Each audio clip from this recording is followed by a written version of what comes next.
എന്നിട്ട് കോൺഗ്രസ് പ്രതിനിധി പറയുകയാണ് തന്നെ ഇല്ലാതായിക്കൊള്ളും. എത്ര മണ്ടത്തരാ നിങ്ങൾ പറയുന്നത്? ഒറ്റ കാര്യമുള്ളൂ, ഈസ് ഓഫ് ഡൂയിങ് ബിസിനസ് കേരളത്തിലുണ്ടായിട്ട് ഈ കമ്പനി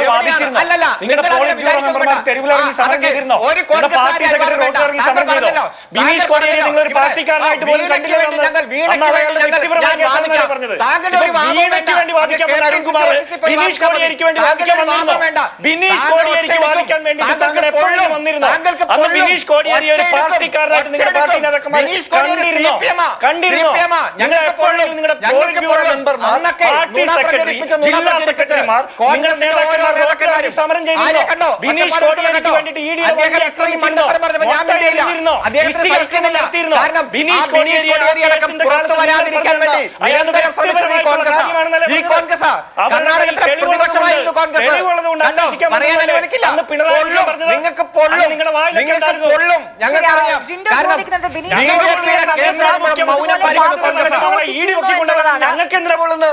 നിങ്ങളുടെ നേതാവിന്റെ മകളെ ഈട് പിടിച്ചകത്തിടുന്നതിന് ഞങ്ങൾ ശക്തമായി പ്രതിരോധിച്ചിട്ടുണ്ട്. കള്ളക്കേസ് രജിസ്റ്റർ ചെയ്ത CPM-ന്റെ നേതാക്കന്മാരെ ഓരോ ഘട്ടത്തിലും ആക്രമിക്കാൻ കോൺഗ്രസും BJP-യും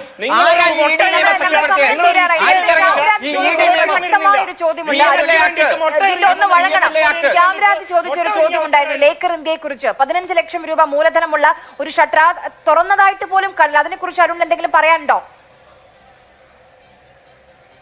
അതൊക്കെ ആ കമ്പനിയോട് ചോദിക്കുക. കമ്പനിയുമായി ബന്ധപ്പെട്ടുള്ള തെളിവുകൾ അല്ലെങ്കിൽ വിവരങ്ങൾ, ഇൻഫർമേഷൻസ്, പത്ര റിലീസ് എന്തും കമ്പനി തരും. ഞങ്ങളെ സംബന്ധിച്ചിടത്തോളം ഇടതുപക്ഷം CPM-മായി ബന്ധപ്പെട്ടുള്ള ഏത് കാര്യവും ചോദിച്ചോ.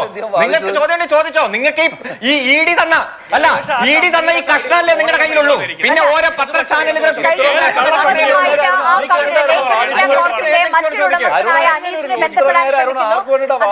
മാധ്യമങ്ങളുടെ മുന്നിലേക്ക് വരാൻ തയ്യാറാകുന്നില്ല. ഫോണിൽ പറയുന്നുണ്ട്, പക്ഷെ GST നമ്പറിലൊക്കെ വ്യത്യാസം. അദ്ദേഹം ചോദ്യങ്ങൾ ചോദിക്കാൻ ശ്രമിക്കുന്നുണ്ട്. അരുൺ മറുപടി പറയാൻ അവർ തയ്യാറാകാത്തത് ഞങ്ങളുടെ കുഴപ്പമല്ല. ഇവിടെ അരുൺകുമാർ പറഞ്ഞൊരു കളവുണ്ട്.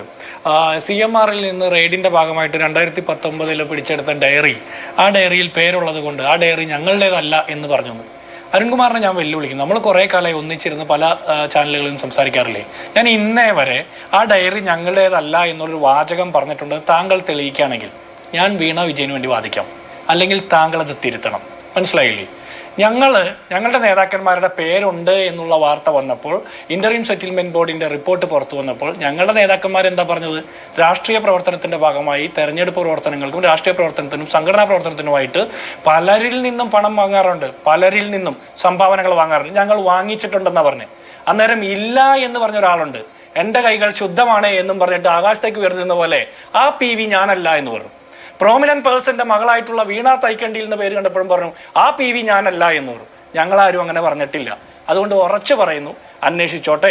മാധ്യമ സ്ഥാപനങ്ങളെ, രാഷ്ട്രീയ നേതാക്കന്മാരെ കുറിച്ചിട്ടോ അല്ലെങ്കിൽ മത സാമുദായിക നേതാക്കന്മാരെ കുറിച്ചിട്ടോ ആരെ കുറിച്ചും അന്വേഷിച്ചോട്ടെ. ഞങ്ങൾ ED-യുടെ വണ്ടി തല്ലി പൊളിക്കാൻ നിൽക്കുന്നില്ല.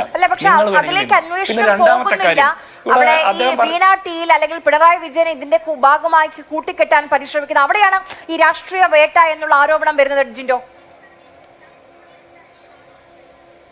അല്ല, അവര് CPM-ന്റെ പോളിറ്റ് ബ്യൂറോ മെമ്പറല്ലേ പിണറായി വിജയൻ, പ്രതിപക്ഷ നേതാവ്. അദ്ദേഹത്തിന്റെ നേതൃത്വത്തിൽ ഒരു സമരം നടത്തി ED-യുടെ ഓഫീസ് അടിച്ചു പൊളിക്ക്, എല്ലാവരിലേക്കും അന്വേഷണം പോകാൻ പറയും, പിണറായി വിജയനിൽ മാത്രം നിർത്തല്ലേ എന്ന് പറയും. അങ്ങനെയെങ്കിലും അവർക്ക് ശ്രമിച്ചുകൂടെ? ഞങ്ങളെ സംബന്ധിച്ചിടത്തോളം വാളയാർ ചെക്ക് പോസ്റ്റിന് അപ്പുറവും ഇപ്പുറവും ഒറ്റ നിലപാടുള്ളൂ. ED പൊളിറ്റിക്കൽ ടൂളാണ്. വാളയാർ ചെക്ക് പോസ്റ്റിന് അപ്പുറം രാഷ്ട്രീയ വേട്ടയ്ക്ക് ഉപയോഗിക്കുമ്പോൾ, വാളയാർ ചെക്ക് പോസ്റ്റിന് ഇപ്പുറം കേരളത്തിൽ പിണറായി വിജയന്റെ 10 വർഷക്കാലം കേന്ദ്ര അന്വേഷണ ഏജൻസികൾ ആ ക്ലിഫ് ഹൗസിന്റെ വീട്ടുപടിക്കൽ പോകാൻ പോലും മടിച്ചിരുന്ന ഒരു കാലമുണ്ട്. മനസ്സിലായില്ലേ?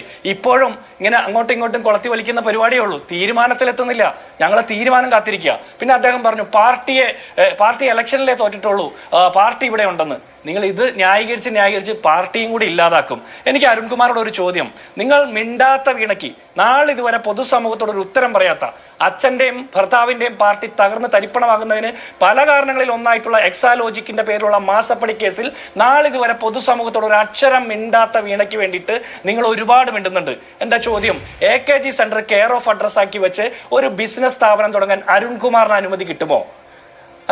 വീണ തൈക്കണ്ടിലിന് സ്വന്തമായിട്ട് ആധാർ കാർഡ് ഇല്ലാത്തത് കൊണ്ടാണോ മറ്റൊരാളുടെ പേരിൽ സിം കാർഡ് എടുത്തത്?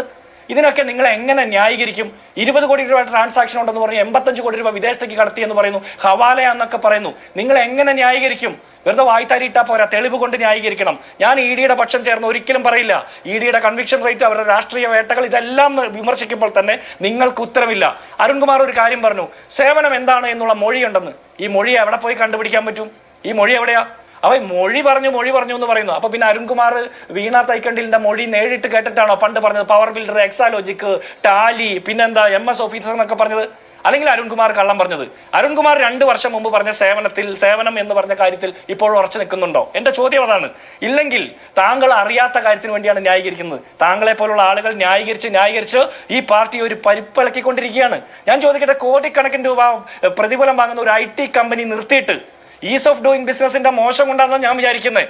IT കമ്പനി നിർത്തിയിട്ട് തുടങ്ങിയ ഫാർമസ്യൂട്ടിക്കൽ കമ്പനിയുടെ പേരെന്തെന്നാ? Laker India. ആ ലേക്കർ ഇന്ത്യക്ക് 3500 രൂപ മാസവാടകയ്ക്ക് എടുത്ത ആപ്പീസിന് മറ്റേ A4 ഷീറ്റിൽ പ്രിന്റ് ഔട്ട് എടുത്തപ്പോൾ അക്ഷര തെറ്റുകൊണ്ട് GST നമ്പർ തെറ്റിപ്പോയിന്ന്. ഉളുപ്പുണ്ട് ഇതൊക്കെ പറയാനായിട്ട്? ഒരു മര്യാദ നാണോ വേണ്ടേ? പൊതുസമൂഹത്തോടല്ലേ ഇത് പറയുന്നത്? പ്രബുദ്ധ കേരളം എന്ന് പറയുന്നില്ലേ?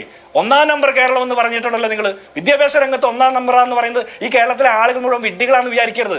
നിങ്ങളുടെ പാർട്ടിയുടെ പോളിറ്റ് ബ്യൂറോ കൂടിയിട്ട് തീരുമാനിക്കുന്നത് മുഴുവൻ അംഗീകരിക്കാൻ നാട്ടിലെ ആളുകളൊക്കെ നിങ്ങളെ പോലെ തന്നെയാണെന്ന് വിചാരിക്കരുത്. സ്വന്തം സഖാക്കന്മാരോട് നിങ്ങൾക്ക് പറയാൻ പറ്റുമോ? ED-യുടെ വണ്ടി ആക്രമിച്ച് ജയിലിൽ പോയി കിടക്കുന്ന സഖാക്കന്മാരുടെ കുടുംബത്തിലുള്ള പാവപ്പെട്ടവരോട് നിങ്ങൾക്ക് പറയാൻ പറ്റുമോ? പാർട്ടിയുടെ അണികളോട്, പ്രവർത്തകരോട് പറയാൻ പറ്റുമോ എന്തിനാണ് ഈ സേവനം കൊടുത്തതെന്ന്? ഞങ്ങളോട് പറയണ്ടെന്നേ, നിങ്ങളുടെ സ്വന്തം പ്രവർത്തകരോട് പറയും. ഇനി ആ CPI, നിങ്ങളുടെ ഘടകകക്ഷിയല്ലേ, ആ CPI-കാരോടൊന്ന് പറയും നിങ്ങൾക്ക് വേണ്ടിയിട്ടൊന്ന് സംസാരിക്കാൻ. നിങ്ങൾക്ക് വേണ്ടി സംസാരിക്കാൻ കോഴിക്കോട് ജില്ലാ കമ്മിറ്റിയിലെ പോലും എല്ലാവരും ഇല്ലല്ലോ. ഒന്ന് പ്രതിഷേധിക്കാൻ വരാൻ പറഞ്ഞിട്ട് ആൾ കൂടാത്ത ഗതികേടിലേക്ക് എത്തിയില്ലേ? അപ്പോൾ നിങ്ങൾ പറയാം ഇലക്ഷൻ അല്ലേ തോറ്റിട്ടുള്ളൂ, പാർട്ടി ഉണ്ടെന്ന്. നിങ്ങൾ ഒരു 5-6 മാസം കൂടി ഇത് ന്യായീകരിച്ചാൽ പാർട്ടിയും തീർന്നു കിട്ടും. പിണറായി വിജയനിലേക്ക് എത്താൻ ED ശ്രമിക്കുന്നുണ്ടെങ്കിൽ കേരളത്തിലെ CPM-നെ BJP ഹൈജാക്ക് ചെയ്യാൻ തീരുമാനിച്ചു കഴിഞ്ഞു എന്നാണ്.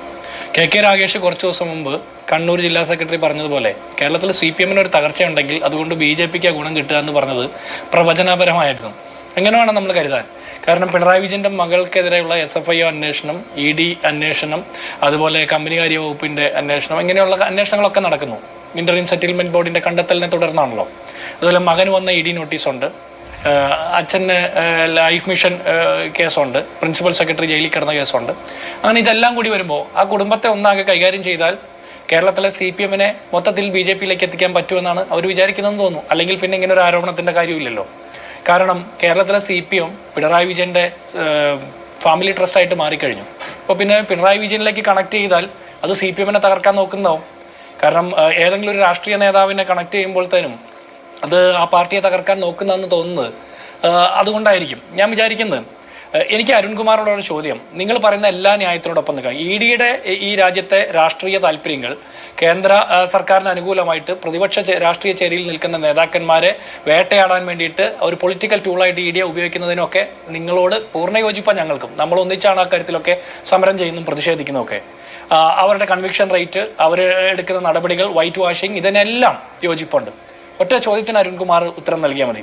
ഏകദേശം ഒരു 2.5 വർഷം മുമ്പാണെന്ന് ഞാൻ വിചാരിക്കുന്നു, അരുൺകുമാർ തന്നെ മറ്റൊരു ചാനലിൽ പറഞ്ഞിട്ടുണ്ട്, വീണ തൈക്കണ്ടിയിൽ കൊടുത്ത സേവനത്തിന് കിട്ടിയ തുകയാണ് ഈ അന്ന് 1,78 ലക്ഷമായിരുന്നു, പിന്നീട് 1 കോടിയും കൂടി ഉണ്ടെന്ന് അറിയുന്നത്. അങ്ങനെ 2,78 ലക്ഷം രൂപ അത് മാസപ്പടിയല്ല, സേവനത്തിനുള്ള കൂലിയാണ് എന്ന്. ഞാൻ ചോദിക്കുന്നത് വീണ്ടും അരുൺകുമാറാണ്. അന്ന് അരുൺകുമാർ പറഞ്ഞ power builder, MS office, Excel, Tally, ഈ 4 സേവനങ്ങൾക്കാണോ 2,78 ലക്ഷം രൂപ കിട്ടിയത്? അല്ലെങ്കിൽ അരുൺകുമാർ പറയണം എന്ത് സേവനം നൽകിയിട്ടാണ് ഇത്ര വലിയ തുക ശമ്പളമായിട്ട് കിട്ടിയത്? നിങ്ങൾ പറയുന്ന ശമ്പളമാണ് എന്നാണല്ലോ. സർവീസിന് കിട്ടിയ പണം ഞങ്ങൾ പറയുന്നത് മാസപ്പടിയാണെന്ന്. അപ്പം ഞങ്ങളുടെ മാസപ്പടി എന്നുള്ള ആരോപണം തള്ളാൻ വേണ്ടി നിങ്ങൾ പറഞ്ഞത് ശമ്പളം എന്നുള്ള ആക്ഷേപമാണ്. അപ്പം ശമ്പളം വാങ്ങാൻ, ഇത്രയും വലിയ ശമ്പളം വാങ്ങിയ ആ കമ്പനി, അത്രയും ഹൈലി പെർഫോമിംഗ് ആയിട്ടുള്ള ഒരു IT കമ്പനി എന്തുകൊണ്ടാണ് ഒരു സുപ്രഭാതത്തിൽ പൂട്ടിപ്പോകേണ്ടി വന്നത്? അതിനൊരു ഉത്തരം കിട്ടണമല്ലോ. വീണ തൈക്കണ്ടിലിന്റെ ഭർത്താവ് മുഹമ്മദ് റിയാസ് MLA കഴിഞ്ഞ ദിവസം പറഞ്ഞത് അവരെ ഏതോ കമ്പനിയിലെ ഹൈ പ്രൊഫൈൽ ജോബ് ചെയ്തിരുന്ന ആളാണ്, അവരുടെ ഒപ്പം ഇരുന്ന ആളുകളൊക്കെ മഹാന്മാരാണ്, അതുകൊണ്ട് അവർക്ക് ആ റേഞ്ചിലുള്ള വരുമാനം ആർജിക്കാൻ പറ്റുമെന്നാണ്. അത്രയും വരുമാനം ആർജിക്കാൻ പറ്റുന്ന, അത്രയും വിസ്മയകരമായിട്ടുള്ള IT സേവനം നൽകിക്കൊണ്ടിരിക്കുന്ന, കോടിക്കണക്കിന് രൂപ പ്രതിഫലം വാങ്ങുന്ന IT കമ്പനി എന്തുകൊണ്ടാണ് ഒരു സുപ്രഭാതത്തിൽ പൂട്ടിപ്പോയത്? നിങ്ങളുടെ സർക്കാരിന്റെ കാലത്ത് നിങ്ങൾ പറഞ്ഞുകൊണ്ടിരുന്ന കേരളം ഈസ് ഓഫ് ഡൂയിങ് ബിസിനസ്സിൽ 1-ാം സ്ഥാനത്താണെന്ന്. അപ്പൊ മുഖ്യമന്ത്രിയുടെ മകൾക്ക് തന്നെ ഈസ് ഓഫ് ഡൂയിങ് ബിസിനസ്സിലുള്ള പ്രശ്നം കൊണ്ടാണോ, പ്രയാസം കൊണ്ടാണോ IT കമ്പനി പൂട്ടിപ്പോകേണ്ടി വന്നത്? അപ്പോൾ ഒരു തരത്തിലും യോജിക്കാത്ത കുറേ കാര്യങ്ങൾ നിങ്ങൾ അപ്പുറത്തും ഇപ്പുറത്തുനിന്നും പറയുകയാണ്. പിന്നെ നിങ്ങൾ പറയുന്നു വീണയെ കേട്ടിട്ടില്ല, കോടതിയുടെ അഭിപ്രായമൊക്കെ നിങ്ങൾ പറഞ്ഞു. CMRL കോടതിയിൽ പോയിട്ടുണ്ട്, വീണ തൈക്കണ്ടിയിൽ പോയിട്ടുണ്ട്, എക്സാലോജി കമ്പനി എന്നുള്ള രീതിയിൽ പോയിട്ടുണ്ട്. വീണ തൈക്കണ്ടിയിൽ എന്ന ഒരു സ്വകാര്യ വ്യക്തിയുടെ ബിസിനസ് സ്ഥാപനത്തിൽ നിന്ന് അത് പിണറായി വിജയനിലേക്കും മുഹമ്മദ് റിയാസ് MLA-യിലേക്കും എത്തുന്ന രീതിയിലേക്ക് ED ആ അന്വേഷണം വ്യാപിക്കുന്നുണ്ടെങ്കിൽ അവർക്ക് രാഷ്ട്രീയ താല്പര്യമുണ്ടെന്നാണ് CPM പറയുന്നത്. ആ വാദത്തിനൊപ്പം ഞങ്ങളും നിൽക്കാമെന്നേ. പകരം നിങ്ങൾ വീണ തൈക്കണ്ടിയിൽ എന്ത് സേവനം നൽകിയിട്ടാണ് ഈ 2,78,00,000 രൂപ കിട്ടിയതെന്ന് പറയണ്ടേ? അപ്പൊ ഇവർ പറയുന്ന കരാറുണ്ടെന്ന്, ആ കരാർ വെളിപ്പെടുത്താൻ, അതായത് ഒരു കാര്യം കൂടി ഒറ്റ കാര്യം കൂടി പറഞ്ഞു പൂർത്തിയാക്കാം. വീണ തൈക്കണ്ടിയിൽ അച്ഛൻ പിണറായി വിജയൻ പ്രതിപക്ഷ നേതാവ്, ഭർത്താവ് മുഹമ്മദ് റിയാസ് MLA, ഈ 3 പേരുടെയും ശിഷ്ടകാലം ജയിലിലേക്ക് എത്തിക്കുന്ന രീതിയിൽ ED വേട്ടയാടുന്നു എന്ന് പറഞ്ഞിട്ട് പോലും പുറത്തുവിടാൻ പറ്റാത്ത ആ രഹസ്യ കരാറ് പ്രതിരോധ രഹസ്യമൊന്നും അല്ലല്ലോ. അച്ഛന്റെ പാർട്ടി തകരാൻ പോകുന്നു, ഭർത്താവിന്റെ പാർട്ടി തകരാൻ പോകുന്നു, ഉത്തരവില്ലാതെ സഖാക്കന്മാർ വെള്ളം കുടിക്കുന്നു. ആ സമയത്ത് ആ കരാർ അങ്ങ് പുറത്തുവിട്ടേക്കണമെന്നേ. വീണ പറയുന്നതും പിണറായി വിജയൻ പറയുന്നതും മുഹമ്മദ് റിയാസ് പറയുന്നതും അരുൺകുമാർ പറയുന്നതും ഒക്കെ ഞങ്ങൾക്ക് വിശ്വാസയോഗ്യമാണെങ്കിൽ നിങ്ങൾ പറയുന്ന രാഷ്ട്രീയത്തോടൊപ്പം നിൽക്കാം. ഞങ്ങൾ കൃത്യമായിട്ട് പറയുന്നു, പിണറായി വിജയൻ കേരളം ഭരിച്ച 10 വർഷക്കാലം കേന്ദ്ര അന്വേഷണ ഏജൻസികൾ ഇവർക്ക് അനുകൂലമായ നിലപാടുകളാണ് എടുത്തുകൊണ്ടിരുന്നത്. ശരി.